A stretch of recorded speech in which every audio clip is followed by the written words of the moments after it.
মানে No, no, that's Sheikh another Hasina thing. তিনি তিনি তো আর No, 2 দিন ধরে রাজনীতি করেন না। তার no, রাজনীতির no, অভিজ্ঞতা no, যারা এই no. প্যানেলে আছেন শোনেন, তাদের থেকে কমও না। তার দক্ষতা, আম- যোগ্যতাও নিশ্চয়ই কম না। অতএব তাকে কি এই বিষয়গুলো সব মানে বলে দিতে হবে যে হ্যাঁ thank you. আমরা দুর্নীতি করছি বা এখানে দুর্নীতি হচ্ছে। তার কাছেও তো নানান গোয়েন্দা তথ্য যায়। আমি আওয়ামী লীগের ক্ষতি করতে বসি নাই, আমি সত্য বলতে বসেছি। জাতীয় সংসদ নির্বাচনে ডেকে সবাইকে বললেন যে তোমরা আসসালামু আলাইকুম প্রিয় দর্শক শ্রোতা, ক্ষতি করতে নয় সত্য বলতে এসেছি। আওয়ামী লীগের এবার গুমর ফাঁস করে দিলেন। জুলাই আগস্টের গণ অভ্যুত্থানে কি পরিকল্পনা করেছিল এবং কি করতে চেয়েছিল এবং করেছে শেখ হাসিনা এবং তার সরকার। গুরুত্বপূর্ণ তথ্য আপনারা দেখতে পারবেন। সাংবাদিক শারমিন চৌধুরীর লাইভে এবার আওয়ামী লীগ নেতা সকল গুমর ফাঁস করে দিলেন। চলুন ভিডিওতে বিস্তারিত দেখে আসি। মানে No, no, that's Sheikh another Hasina thing. তিনি তো আর No, 2 দিন ধরে রাজনীতি করেন না। তার no, রাজনীতির no, অভিজ্ঞতা no, যারা এই no. প্যানেলে আছেন শোনেন, তাদের থেকে কমও না। তার দক্ষতা, যোগ্যতাও নিশ্চয়ই কম না। অতএব তাকে কি এই বিষয়গুলো সব মানে বলে দিতে হবে যে হ্যাঁ thank you. আমরা দুর্নীতি করছি বা এখানে দুর্নীতি হচ্ছে। তার কাছেও তো নানান গোয়েন্দা তথ্য যায়।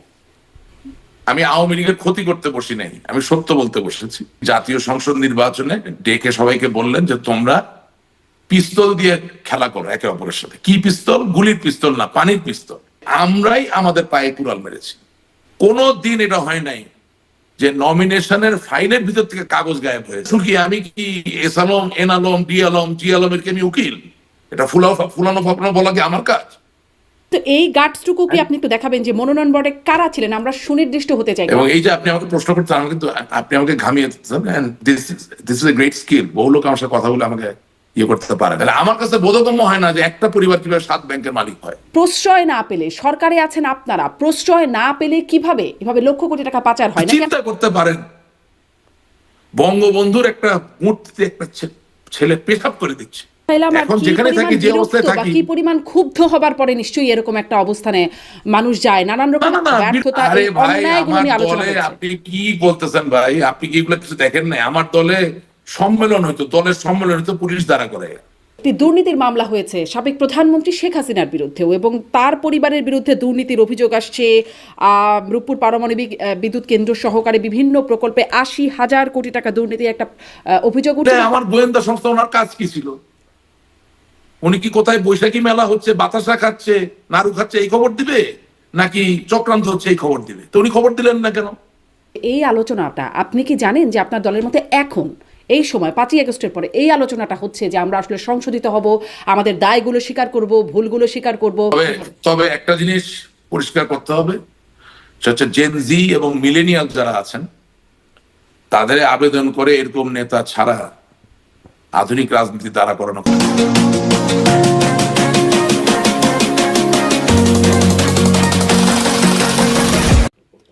প্রশ্ন হবে লাগামহীন, জানতে চাই, জানাতে চাই এই সময়ের পালস অফ পলিটিক্স। দুর্দণ্ড প্রতাপশালী আওয়ামী লীগ সরকারের পতন কেন হলো? সেই প্রশ্নের উত্তরে দলের সভানেত্রী শেখ হাসিনা থেকে শুরু করে শীর্ষ নেতারা বারবার বলেছেন চক্রান্ত, ষড়যন্ত্রের কথা। তবে কেন হলো এমন শোচনীয় পতন? কোন দোষে? কারা দায়ী? নির্বাচন থেকে শুরু করে অর্থ পাচারের মতো নানা ইস্যুতে অনিয়ম, দুর্নীতি, এমনকি সাবেক প্রধানমন্ত্রী এবং তার পরিবারের সদস্যদের দুর্নীতির অভিযোগ, এসব নিয়ে কথা বলতে আজ পালস অফ পলিটিক্সে আমার সাথে যুক্ত আছেন আওয়ামী লীগ নেতা রাশেক রহমান। রাশেক রহমান, আপনাকে স্বাগত জানাচ্ছি আমার আজকের পালস অফ পলিটিক্সে। আপনার সাথে যখন আমার এই অনুষ্ঠানটি করব বলে আলোচনা হচ্ছিল, তখনই আপনি বলছিলেন যে আপনি অনেক কিছু খোলামেলা বলবেন, অনেক রাগঢাক রেখেই আপনি মানে রাগঢাক ছিঁড়ে আপনি কথা বলবেন। সেজন্যই এই প্রশ্নটি শুরুতে করা যে কেন মানে প্রতাপশালী আওয়ামী লীগের এভাবে পতন হলো, এই পরিণতি হলো? আপনাকে ধন্যবাদ আপনার এই অনুষ্ঠানে আমাকে আমন্ত্রণ জানানোর জন্য। আর pulse of politics it's a very interesting name and it's a good name. তো এনিওয়েজ, আপনার অনুষ্ঠানে একটা সমাদৃতি আছে, কাটতি আছে। আমি অনেকদিন পরে হলো I am on screen and এবং দ্য ফ্যাক্ট যে you have given this opportunity, এর জন্য আপনাকে ধন্যবাদ। আচ্ছা দেখেন, আপনি যদি আমাকে এই প্রশ্ন করেন তাহলে আমাকে এইভাবে কথাটা বলতে হয়। প্রত্যেকটা মানুষের তো 2-3টা সত্তা থাকে। আপনি পরিবারে একরকম, রাজনীতিতে একরকম, আপনার বন্ধু বান্ধবের কাছে আবার আরেক রকম। তাহলে আমি যদি একেবারে স্ট্রিক্টলি রেজিমেন্টের জায়গা থেকে কথা বলি, তাহলে আপনার মতো আমাকেও প্রশ্ন করতে হয় যে আমরা তো সব ঠিকই চালাচ্ছিলাম, ঠিকই করছিলাম, তাহলে আমরা 5ই আগস্টের পরে নেই কেন? অর্থাৎ what I am trying to say, যে বাংলাদেশের রাজনীতিতে হিউমার, উইট, সার্কাজম, স্যাটায়ার এগুলো অনুপস্থিত প্রায় অবস্থায় আছে। সেই জায়গা থেকে বলতে হয় যে আমরা অর্থনীতি ভালো চালিয়েছি, আমাদের অর্থনৈতিক ব্যবস্থাপনা ভালো ছিল, আমাদের ব্যাংক ব্যবস্থাপনা ভালো ছিল, আমাদের আইন শৃঙ্খলা রক্ষাকারী বাহিনীর যে ব্যবস্থাপনা সেটাও ভালো ছিল, গোয়েন্দা সংস্থাগুলোর ব্যবস্থাপনা ভালো ছিল, সর্বোপরি রাজনৈতিক দলের যে ব্যবস্থাপনা সেটা কোনো ত্রুটিই ছিল না, যার দরুন কোন একটি গায়েবীয় কারণে 5ই আগস্টের পরে হঠাৎ আমরা নাই। এটা, এই ন্যারেটিভটা আসলে আপনি কিভাবে ডিফেন্ড করবেন আমি জানি না, বা আমি কিভাবে ডিফেন্ড করবো আমি জানি না। তবে আমার কাছে মনে হয়েছে যে বাংলাদেশের জন্য সত্য বঙ্গবন্ধু, বাংলাদেশের স্বাধীনতার ইতিহাস, স্বাধিকার এর আন্দোলনের ইতিহাসের সাথে আরেকটি অনস্বীকার্য সত্য বাংলাদেশ আওয়ামী লীগ। দুঃখজনক হলো এই দুটি কিন্তু একটি ধারণা, এই দুটি কিন্তু একটি আদর্শ, এবং আজকে আমার বলতে একেবারেই কোনো দ্বিধা হচ্ছে না যে আমার মনে হয় জনমানুষের পাশে থাকার, জনমানুষের সাথে ভালোবাসার একটা নিবিড় সম্পর্ক স্থাপন করার যে পথ দেখিয়ে দেওয়া হয়েছিল সেটা থেকে আমরা অনেক দূর চলে গিয়েছিলাম বলেই আজকে 5ই আগস্টের পরে আমাদের এই অবস্থা। এবং আপনাকে একটা জিনিস সবসময় অনুধাবন করতে হবে যে সবসময় কিন্তু প্রাপ্তিতেই যে মুক্তি, প্রাপ্তিতেই যে সুখ, এটা কিন্তু নয়। আপনি $500 বিলিয়ন অর্থনীতি বানালেন, $600 বিলিয়ন অর্থনীতি বানালেন বলেই মানুষ আপনার প্রতি খুব অনুরক্ত হয়ে গেল, খুব খুশি হয়ে গেল, এবং সেখানে ক্ষোভের কোনো সঞ্চার হবে না, সেখানে উত্তেজনা তৈরি হবে না, সেখানে সংক্ষুব্ধ হওয়ার কোনো জায়গা থাকবে না। এই ধরনের চিন্তা করা বোধহয় খুব বালক সুলভ একটা চিন্তা ভাবনা। সুতরাং আমার কাছে মনে হয়েছে যে আমি আজকে সকালবেলা একটা লাইভ টক শো করেছি, আমার কাছে মনে হয়েছে যে অকপট স্বীকারোক্তিটা এমনই হওয়া উচিত যে আমরা আমাদের দলের তৃণমূল থেকে সকল পর্যায়ের মানুষের যদি আন্তরিক অংশগ্রহণ থাকতো 5ই আগস্ট বা জুলাই মাসের যে আন্দোলন সংগ্রাম সেটাকে মোকাবেলা করার অথবা আলিঙ্গন করার বা এটা সমাধান করার, তাহলে আজকে এই অবস্থা হতো না। আচ্ছা, আপনার এখন কাছে আপনি তাহলে যদি দুটো প্রশ্ন করেন যে এক হচ্ছে আন্তরিক অংশগ্রহণ থাকলে এই অবস্থা হতো না, এটাতে আমি একটু পরে আসি। মানে তাহলে 5ই আগস্টে জি। সেই পরিস্থিতি মোকাবেলা করা যেত যদি আন্তরিক অংশগ্রহণ করে থাকতাম, যদি ভুল না বুঝি। কেন হলো না এই প্রশ্নটাতে পরে আসে। যেটি আগে একটু জানি, আপনি বলছেন যে জনমানুষ থেকে দূরে সরে গেছে, মানে সেটা কখন থেকে সরে গেল আওয়ামী লীগ? আপনি জনমানুষ থেকে দূরে সরে তার একদিনে যান না, এই পর্যায়ক্রমে এটা হয়েছে। আমি জানি না, এটার জন্য হয়তো অনেক মানুষ আমাকে ঘৃণা করবেন, গালিগালাজ দিবেন, কিন্তু যেটা সত্য সেটা তো বলতেই হবে। আমি কতগুলো জাজ্জল্যমান উদাহরণ দিতে পারি। আমরা যখন দলীয়ভাবে সিদ্ধান্ত নিলাম যে স্থানীয় সরকার নির্বাচনগুলোতে আমরা রাজনৈতিক মার্কা দিয়ে নির্বাচন করাবো, সেদিন থেকে আপনি মনে করবেন যে বাংলাদেশ আওয়ামী লীগের মতো একটি দুর্দান্ত প্রতাপশালী জনমানুষের দলের মাঝে একটা দগদগে ঘা, একটা বিভক্তি তৈরি হয়ে গেল। এবং এটা আমি বলছি এই কারণে যে দেখেন, আওয়ামী লীগ এমন একটা দল, আমি অন্য দলের কথা বলতে পারি না কারণ আমি অন্য দল কোনোদিন করি নাই, আমি জন্মের পর থেকে আওয়ামী লীগ করছি। আওয়ামী লীগ এমন একটা দল যেখানে এমনও মানুষ আছেন যিনি বঙ্গবন্ধুর সময় থেকে রাজনীতি করছেন, তিনি বহু মন্ত্রী, বহু এমপির থেকে ভালো রাজনীতি বোঝেন, এবং বহু এমপি, বহু মন্ত্রী থেকে তার ত্যাগ বেশি। আপনি এলাকায় গেলে তার পরিবারের প্রভাব প্রতিপত্তি দেখবেন অনেক মন্ত্রী এমপি থেকে কম না, কিন্তু তারা জনমানুষের সেবার জন্য যুগ যুগ ধরে স্থানীয় সরকারের চেয়ারম্যান নির্বাচন করেন, পৌরসভা চেয়ারম্যান নির্বাচন করেন, তারা উপজেলা চেয়ারম্যান হওয়ার চেষ্টা করেন, এটাই তাদের ধারা। সেই জায়গায় আপনি যখন নৌকা মার্কা দিয়ে স্থানীয় সরকার নির্বাচন করবেন বলে সিদ্ধান্ত নিলেন, তখন তো কেউ একজন পাবে আরেকজন পাবে না, একটা পরিস্থিতি তৈরি হলো। এবং বাংলাদেশের স্থানীয় সরকার নির্বাচনগুলো কিন্তু মহল্লায় মহল্লায়, পাড়ায় পাড়ায়, পরিবারে পরিবারে, ওয়ার্ড থেকে ওয়ার্ডে আঞ্চলিকতার ভিত্তির উপরে হয়ে থাকে।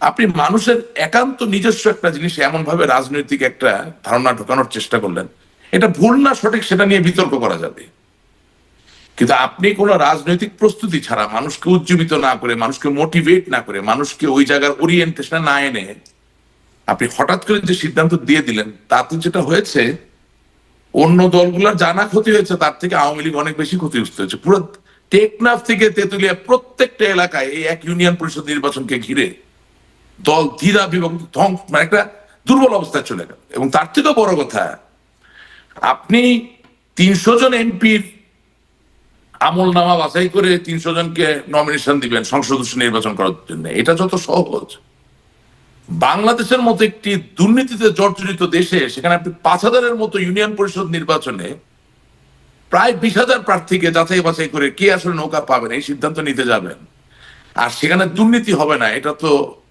আশা করা যায় না। আমি আজকে আপনাকে দ্ব্যর্থহীন কণ্ঠে বলতে চাই, এই স্থানীয় সরকার নির্বাচনে নমিনেশন প্রক্রিয়ায় যে নেতৃবৃন্দরা উপস্থিত ছিলেন, তাদের কাউকে দিয়ে আপনি আগামী দিনে আওয়ামী লীগের জন্য কোনো রাজনৈতিক আন্দোলন সংগঠিত করতে পারবেন মানে না। তারা দুর্নীতির সাথে জড়িত ছিলেন মনোনয়নের? না, আমি কথা আমাকে একটু শেষ করতে দেবেন। করতে পারবেন না কেন? কারণ আমি মনে করছি জাতীয় নেতা রহিম সাহেব আমাকে নৌকা না দিয়ে আমার প্রতিপক্ষকে দিয়েছেন, সুতরাং আমি রহিম সাহেবের কথায় আমার জান প্রাণকে নিবেদিত করে কোন আন্দোলনে নিজেকে আর নিয়োজিত করব না। আমি ইউনিয়ন পর্যায়ের একজন নেতা, আমি আমার জমি জমা বিক্রি করে 50 লাখ 60 লাখ টাকা দিয়ে নমিনেশন কেনার চেষ্টা করে নমিনেশন তো পাই নাই, বরঞ্চ আমার টাকাটাও মার গেছে। আমি একজন আওয়ামী লীগের নেতা, দেখা যাচ্ছে যে আমি ইউনিয়ন পরিষদ নির্বাচনের চেয়ারম্যান ইলেকশন করার জন্য আমাকে যাইয়া আমার রাজনৈতিক দলের পিয়ন অফিস অ্যাসিস্ট্যান্ট তাকে দিয়ে ধর্ণা দিতে হচ্ছে। তো রাজনৈতিক কালচার এভাবে ক্রমান্বয়ে কিন্তু ধ্বংসপ্রাপ্ত হয়েছে। এবং হ্যাঁ, আমার কাছে তো আর অকাট্য কোনো প্রমাণ নাই যে দুর্নীতি হয়েছে কিনা, তবে perception is very important. Awami লীগের হাজার হাজার নেতা কর্মীরা তো একসরে বলে যে স্থানীয় সরকার নির্বাচনে যেদিন থেকে মার্কা দেওয়ার প্রচলন ঘটেছে সেদিন থেকে নমিনেশন বিক্রয় বা নমিনেশন সম্পর্কিত দুর্নীতিও টানা বেঁধে উঠেছে।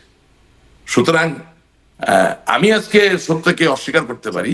আমরা পরবর্তীতে শুনেছি রাশেক রহমান যে এই সিদ্ধান্তটি ভুল ছিল, মানে আওয়ামী লীগের পক্ষ থেকে বলা হয়েছে অবশ্যই সিদ্ধান্ত ভুল ছিল, স্থানীয় সরকার নির্বাচনে প্রতীক বরাদ্দ দেওয়াটা। কিন্তু আপনি যে বলছেন যে মনোনয়ন বাণিজ্যর যে জায়গাটি বা মোটা অঙ্কের টাকা নেওয়ার জায়গায় যারা নমিনেশন দেওয়ার জায়গায় ছিল, আপনি কি বলবেন তারা কারা? না, আমি আপনাকে যা বলেছি, আমি আওয়ামী লীগের ক্ষতি করতে বসি নাই, আমি সত্য বলতে বসেছি। আমি বলেছি স্থানীয় সরকার নির্বাচনে নমিনেশন বোর্ডে যারা ছিলেন তাদের কাউকে দিয়ে আপনি আর আগামী দিনে কোনো জাতীয় আন্দোলন সংগঠিত করতে পারবেন না। আপনি গণমাধ্যম কর্মী, নমিনেশন বোর্ডে কারা কখন কোন কোন সময় ছিলেন তথ্য বের করে প্রকাশ করে দেন, বা যারা এটা নিবিড়ভাবে চিন্তা করেন তারা দেখবেন, তারা জানবেন। আমি আপনাকে যে কথা বলছি, সমস্যা আছে মানে এটি বলতে আওয়ামী লীগের ক্ষতি নিশ্চয়ই করছেন না, কিন্তু এই সত্য বলাতেই আওয়ামী লীগ নিশ্চয়ই খুব খুশি হবে না। আমার কোনো ক্ষতির বিষয় না। At the end of the day আমি একটা রেজিমেন্টের দলের সদস্য, সুতরাং যেটা বলা প্রয়োজন, যেটা দিয়ে ডিসকোর্স তৈরি হবে, যেটা দিয়ে একটা প্রতিবাদের জায়গা তৈরি হতে পারে, যেটা দিয়ে একটা শুদ্ধিকরণের জায়গা তৈরি হতে পারে, সেটা আমি বলবো। এবং আপনিও যে আমাকে আমন্ত্রণ জানাচ্ছেন, আজকে তো শেষ না, আরো তো ডাকবেন আশা করি। সুতরাং today what I told you many people did not tell you, they don't have the guts to tell you. আমার শুরুটা কিন্তু স্যাটায়ার ভিত্তিক ছিল যে আমরা সবকিছু ঠিক চালিয়েছি অথচ আমরা এখন আর নাই। কিন্তু এই গাটসটুকু কি আপনি একটু দেখাবেন যে মনোনয়ন বোর্ডে কারা ছিলেন? আমরা সুনির্দিষ্ট হতে চাই, কারণ আমরাও এরকম আসলে খুব অকাট্য তথ্য প্রমাণ সহকারে না, কিন্তু আপনাদের নেতাকর্মীদের মধ্যেই অনানুষ্ঠানিক কথাবার্তায় শুনি ওই নেতা সেই নেতা, আমি নাম ধরেও বলতে পারি কাদের কাদের কথা বলা হয়, বিশেষ করে 5 আগস্টের পরিণতির কারণ হিসেবে। আপনি তো এক সময় একটা প্রতিষ্ঠান চ্যানেলে বাংলাদেশে কাজ করতেন, যেটার মালিক ডিবিসির মালিক আপনাদের 2জন বা 3জন বোধহয়, হ্যাঁ 2জন সাংবাদিক, সিনিয়র সাংবাদিক এবং সাংবাদিক নেতা, এবং আরেকজন একজন বিতর্কিত ব্যবসায়ী, তো তারা তো সরকারের সাথে খুব ঘনিষ্ঠভাবেই ছিলেন। তো তখন তো আপনারা জানতেন যে কারা এই কাজগুলো করছেন। তো আমার আমার আপনি আমাকে জিজ্ঞেস করছেন কেন 5ই আগস্ট, আমরা আসলে জানতাম না। আসলে যেটা ভাবেন যে আসলে সব ব্যাপারের খবরগুলো সাংবাদিক হিসেবে আমাদের কাছে থাকে, আমি বলছি, ঠিক তা না। আমি বলছি জি রাশেক, আপনি আমাকে জানতে চেয়েছেন 5ই আগস্ট কেন হচ্ছে, আমি তো সেটা আগে বলবো, রাইট? আমি ওটাই বলার চেষ্টা করছি যে 5ই আগস্টের আগে এই যে ঘটনাগুলো ঘটে গেল, যেখানে বাংলাদেশের স্বাধীনতার একটা অনস্বীকার্য দল, সেই দলের মাঝে এরকম একটা ভ্রষ্টাচার চলছে, অথচ সাংবাদিক থেকে শুরু করে কেউ যাদের গণতান্ত্রিক কাঠামো বজায় রাখায়, গণতান্ত্রিক ধারাবাহিকতাকে সুসংগত করার ক্ষেত্রে অনস্বীকার্য ভূমিকা আছে, তারা কেউ তাদের ভূমিকা পালন করেন নাই। তারা কেউ নাকি জানেন না কি হচ্ছিল, কি হয়েছে। That's what I am pointing at. নামে যাবো, কিন্তু আমি আপনাকে বলতে চাচ্ছি যে আমি যেমন বলি নাই, আমি যেমন বলতে পারি নাই, ঠিক একইভাবে আপনিও কিন্তু বলেন নাই বা বলতে পারেন নাই। কারণ আপনার যারা সিনিয়র যারা ছিলেন, যাদের নির্দেশনায় আপনি একটা জায়গায় কাজ করতেন, তারা কিন্তু রেগুলার আমি দেখতাম গণভবন যাচ্ছেন, আসছেন। আমরা যেতাম না রাশেক রহমান, এই জন্যই আমরা আপনাদেরকে পেলে প্রশ্ন করার আমি কি সুযোগ বলেছি পেতে শুনেননি চাই। আপনি? আপনি যাদের নির্দেশনায় চলতেন, আমি কথাটা বলেছি, আমি জানি আমি কি বলছি। আমি ইরেসপন্সিবল কোনো কথা বলি না, আমি আপনাকে পয়েন্ট করিনি। আমি বলতে চাচ্ছি আপনার যে টিভি চ্যানেল, সেই টিভি চ্যানেল মালিক পক্ষ দুজন সিনিয়র সাংবাদিক নেতা, তারা অন এ রেগুলার বেসিস খুবই ঘনিষ্ঠভাবে আওয়ামী লীগ সরকারের বিভিন্ন নেতৃবৃন্দ যারা এই নমিনেশন বাণিজ্যের সাথে যুক্ত ছিলেন, তাদের সাথে সুনিবিড় সম্পর্ক রেখেছিলেন। ওনারা যেমন আপনাদেরকে দিয়ে বলাতে পারেননি, বলাতে চাননি, ঠিক একইভাবে আমিও বলতে পারিনি, এখনো বলতে পারছেন চাইনি। না। আপনি সেই দায় আমাকে দিতে পারেন। হ্যাঁ, এখনো সেটি পারবেন না। এটা গেল এক, এটা এখনো গেল এক। সেটি পারছেন না রাশেক 2 রহমান। নাম্বার, হ্যাঁ আছে আছে, 2 নাম্বার বলছি আপনাকে। 2 নাম্বার, আপনি এই স্থানীয় সরকার নির্বাচনে নমিনেশন প্রক্রিয়া শুরু করার পরে যখন এর ব্যাপ্তি আরো বাড়িয়ে দিলেন, মানে পৌরসভা থেকে শুরু করে একেবারে জেলা পরিষদ, উপজেলা নির্বাচন পর্যন্ত, তখন এই বিভক্তির জায়গাটা আরো গভীর হয়ে গেল। এবং সবশেষ কফিনে পেরেকটা আপনি মারলেন যখন আপনি একটি জাতীয় সংসদ নির্বাচনে ডেকে সবাইকে বললেন যে তোমরা পিস্তল দিয়ে খেলা করো একে অপরের সাথে। কি পিস্তল? গুলির পিস্তল না, পানির পিস্তল। তার মানে একজন নৌকা নিয়ে দাঁড়াও, আরেকজন অন্য কোনো মার্কা নিয়ে দাঁড়াও। যখন নিজ দলের ভিতরে সারা দেশে বিভিন্ন জায়গায় লোকজন দাঁড়িয়ে গেল, তখন যেটা হলো যে আওয়ামী লীগ ক্ষমতায় সত্য, কিন্তু ক্ষমতায় থাকার পরেও দেখা যাচ্ছে যেখানে নৌকা মার্কা জিতেছেন, সেখানে নৌকা মার্কার লোক অন্য যে বিদ্রোহী প্রার্থী তার লোকদেরকে হামলা করছে, তার বিরুদ্ধে মামলা করছে, তাদেরকে নির্যাতন করছে, নিষ্পেষ করছে। আবার যেখানে নৌকা মার্কা জিতে নাই, কিন্তু দেখা যাচ্ছে কেন্দ্রীয় রাজনীতির অনেকের বাতাসে বা প্রভাবে বা সুনজরের কারণে বা বিশেষ ব্যবস্থাপনার কারণে জিতে এসেছেন, তারা আবার জেতার পরে দেখা যাচ্ছে একেবারে বোনেফাইড আওয়ামী লীগের যে নেতা কর্মী, তাদেরকে মামলা দিচ্ছেন, নিষ্পেষিত করছেন, নির্যাতিত করছেন। কোথাও কলেজের সভাপতি চেঞ্জ হচ্ছে, কোথাও স্কুলের সভাপতি চেঞ্জ হচ্ছে, কোথাও ফৌজদারি মামলা দায়ের করা হচ্ছে, কোথাও কারো দেখা যাচ্ছে টিসিবি ডিলারশিপ নিয়ে নেওয়া হচ্ছে, কোথাও কারো পানি, এমনকি সেচ করার পানির যে একটা অনুমতি, সেই সেচ যন্ত্র চালানোর অনুমতি কেড়ে নেওয়া হচ্ছে। আমি ছোট ছোট উদাহরণ দিচ্ছি। তো তার মানে যেটা হলো, আমি যেটা বলতে চাচ্ছি যে 5ই আগস্টের আন্দোলনের ন্যায্যতা বা ন্যায্যতায় যাওয়ার আগেও যেটা বলতে চাই, আবারও বলতে চাচ্ছি যে আমরাই আমাদের পায়ে কুড়াল মেরেছি। সাংগঠনিকভাবে আমরা আমাদেরকে এতটাই দুর্বল জায়গায় নিয়ে গিয়েছিলাম, এতটাই সংক্ষুব্ধ হওয়ার জায়গায় নিয়ে গিয়েছিলাম, যে আমি এখনো বলছি আপনাকে যে 5ই আগস্টের চলমান যে আন্দোলন, সেই আন্দোলনে কোনোদিনও বাংলাদেশ আওয়ামী লীগের এই ধরনের পতন হওয়ার কথা নয়। এই কারণেই কি সেই আপনি যেটি বলছিলেন যে আন্তরিকভাবে অংশগ্রহণ করে নাই, মোকাবেলা করা যায়নি, যার কারণে অন্যতম কারণ, এই কারণেই অন্যতম আন্তরিকভাবে অংশগ্রহণ না। শোনেন, আমি কিন্তু প্রথমে ভাগ করে নিয়েছি। রাজনৈতিক কারণটা আপনাকে দেখতে হবে, পলিটিক্যাল রিজন। সো রাজনৈতিক কারণে একটা জায়গা হচ্ছে পলিটিক্যাল এজেন্ট হিসেবে আপনার সাথে আমার যে মিথস্ক্রিয়া, আর আমার সাথে আমার দলের যে মিথস্ক্রিয়া। আপনি কি আমার কথা শুনতে পাচ্ছেন? হ্যাঁ হ্যাঁ, আমি শুনতে পাচ্ছি রাশেক রহমান, একদম স্পষ্ট। আপনার ক্যামেরাটা ঘুরে গেছে, হ্যাঁ এখন ঠিক আছে, একদম। হ্যাঁ, একটা ফোন চলে আসছিল, I am sorry about that. আমি যেটা বলতে চাচ্ছি যে রাজনীতি তো শুধুমাত্র আপনি একজন রাজনৈতিক নেতা বা কর্মী, আপনার সাথে আপনার সমর্থকদের ইন্টারাকশন, সেটা না।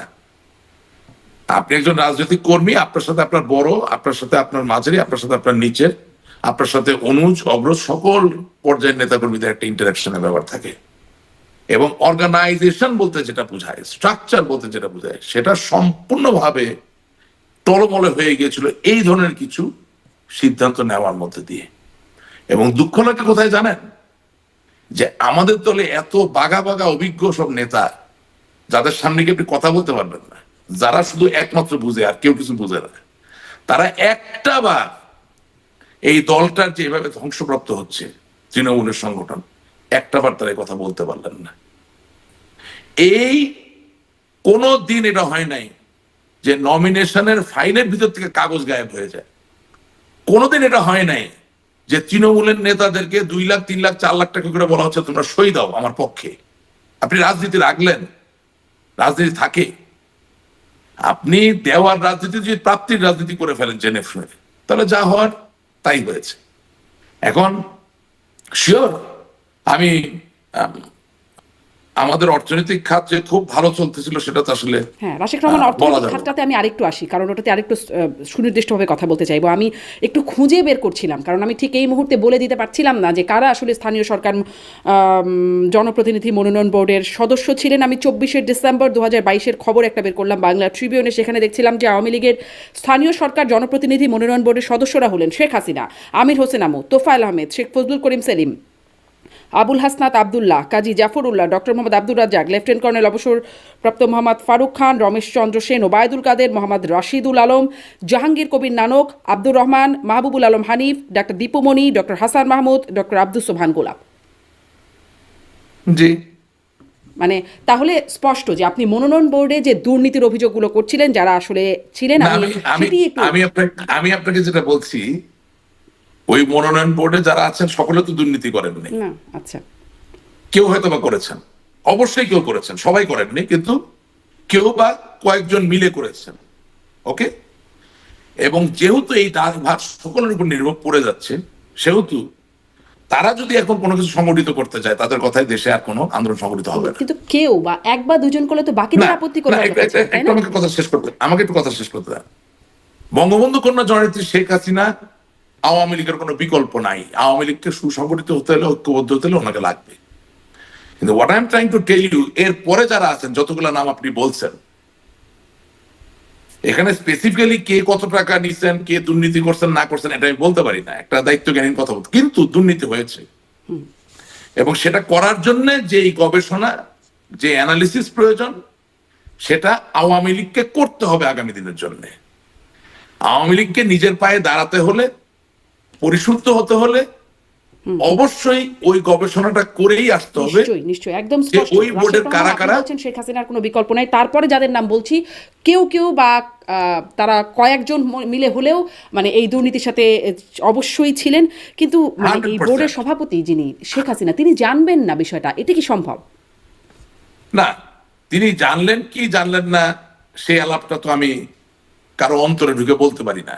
না, না, এটা তো কিন্তু খুব আমি আমার স্বাভাবিক বক্তব্যে ব্যাপার একটা না?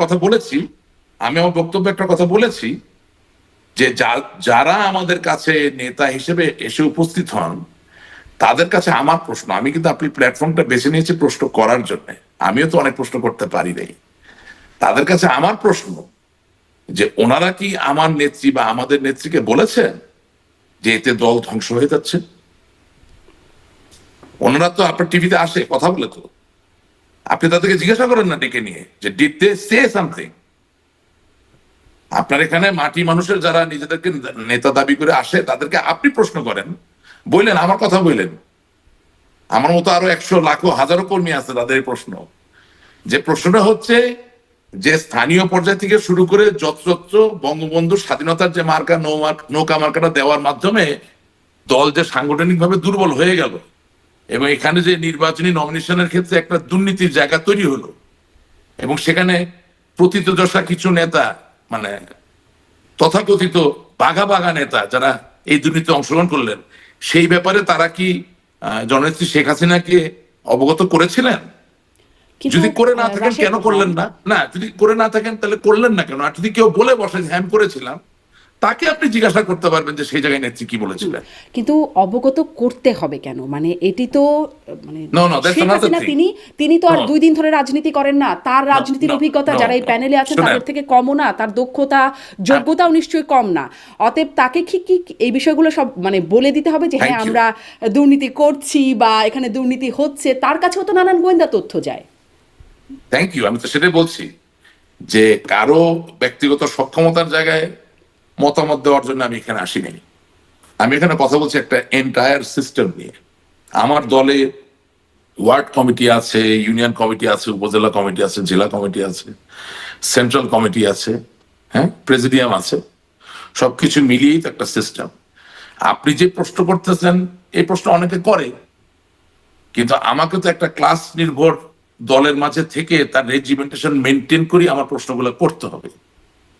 এবং সেই জায়গায় আপনি যদি আরো স্পেসিফিক হতে চান, সেই সহযোগিতাটা আপনাকে আমাদেরকে করতে হবে। সো আমি কিন্তু আপনাকে যথেষ্ট ammunition I have given you to go around and ask.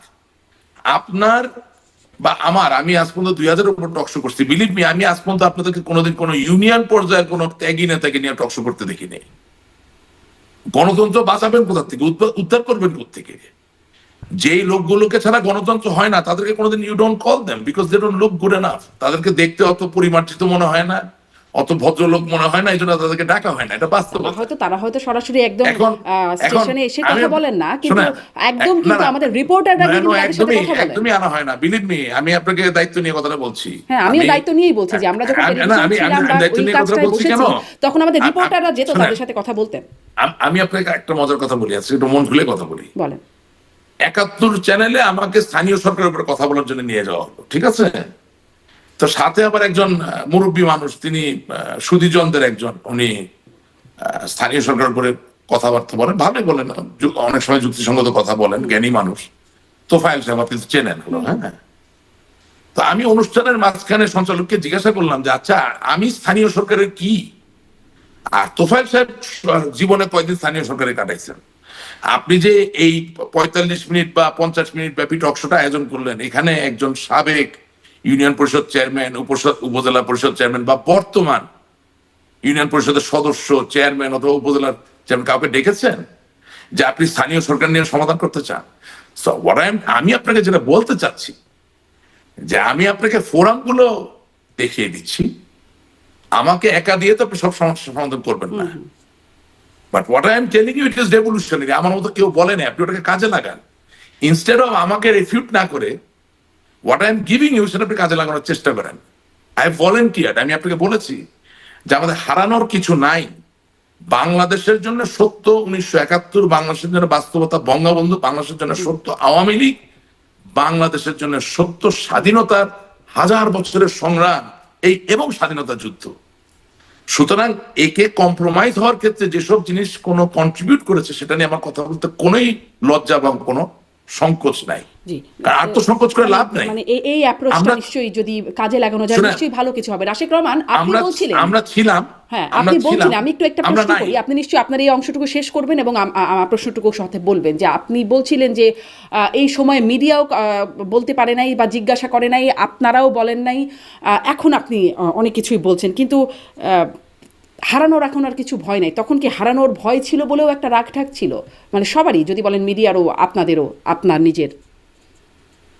না, আমার যে ব্যাপারটা সেটা হচ্ছে যে আমি তো খুব ভোকাল একজন মানুষ ছিলাম আমার দলের পক্ষে, এবং আওয়ামী লীগের একটা অন্যতম এজেন্ডাই ছিল আপনার বাংলাদেশকে স্বাধীনতা বিরোধী শক্তির হাত থেকে মুক্ত করা।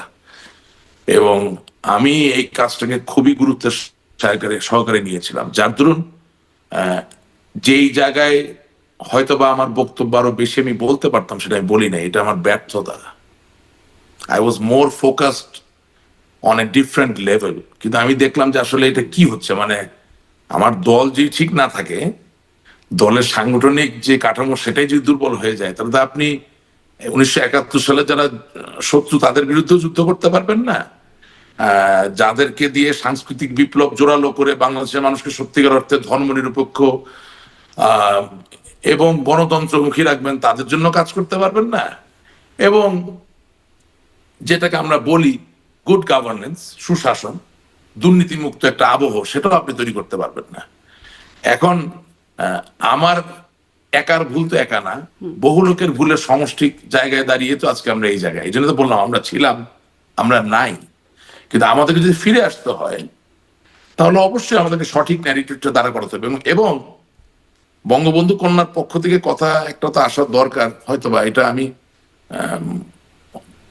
বয়সে তো ওনার সন্তান তুল্য, এই দেশের আমি একজন নাগরিক, সেই জায়গা থেকে বলতে চাই যে দেখেন, আপনি প্রধানমন্ত্রী থাকবেন, মধ্যমন্ত্রী থাকবেন না, আপনি বিরোধী নেত্রী থাকবেন, বিরোধী নেত্রী থাকবেন না, আপনি কোন দলের সভাপতি থাকবেন, থাকবেন না, আপনি জীবিত থাকবেন, জীবিত থাকবেন না, কুল্লু নাফসিন যায়কুতুল মউত, সবই তো বাস্তব সত্য। কিন্তু আপনি বঙ্গবন্ধুর কন্যা, এটা কিন্তু কেউ কোনোদিন পরিবর্তন করতে পারবে না। আপনি জাতির জনকের কন্যা, this cannot be changed. If that is the fact, তার একটা ন্যারেটিভ আসা দরকার যে আমার জন্য ক্ষমতা সবকিছু নয়, আমি বাংলার মানুষের পাশে ছিলাম, আছি, থাকবো। এবং ইয়েস, আওয়ামী লীগ বাংলার মানুষের, আমিও বাংলার মানুষের, সেখানে ভুল বোঝাবুঝি হতে পারে, কেউ অভিমান করতে পারে, কেউ রাগ করতে পারে, কেউ আমাকে শাসন করতে পারে, কেউ আমাকে প্রত্যাখ্যানও করতে পারে, কিন্তু আমি তো তোমাকে ছাড়া নই, কারণ আমি তোমার জন্যে। আমি ভুল করে থাকি, আমার তুমি পরিত্যাগ করো না, আমি তোমার পাশে থাকতে চাই, আমি নিজেকে ইমপ্রুভ করতে চাই। আমি যদি সঠিক করে থাকি, তুমি আমাকে ভুল বুঝো না, আমি তার সঠিকটা জন্য তো আগে বোঝাতে। দায়টা স্বীকার করতে হবে, বা ভুল বা No, no, দোষ আমি সেটা আসছি, স্বীকার আমি করতে আসছি, হবে। আমি আসছি, ইয়েস, আমি আসছি। সুতরাং আমার কথার জায়গাটা হচ্ছে যে বাংলার মানুষের ফল ব্যাক করার যে জায়গাটা, অর্থাৎ আপনি বিপদগ্রস্ত হলে, আপনি সংক্ষুব্ধ হলে, আপনি প্রিয় দর্শক শ্রোতা, এই বিষয়ে আপনার মন্তব্য থাকলে লিখবেন। আজকে এই পর্যন্তই। আল্লাহ হাফেজ।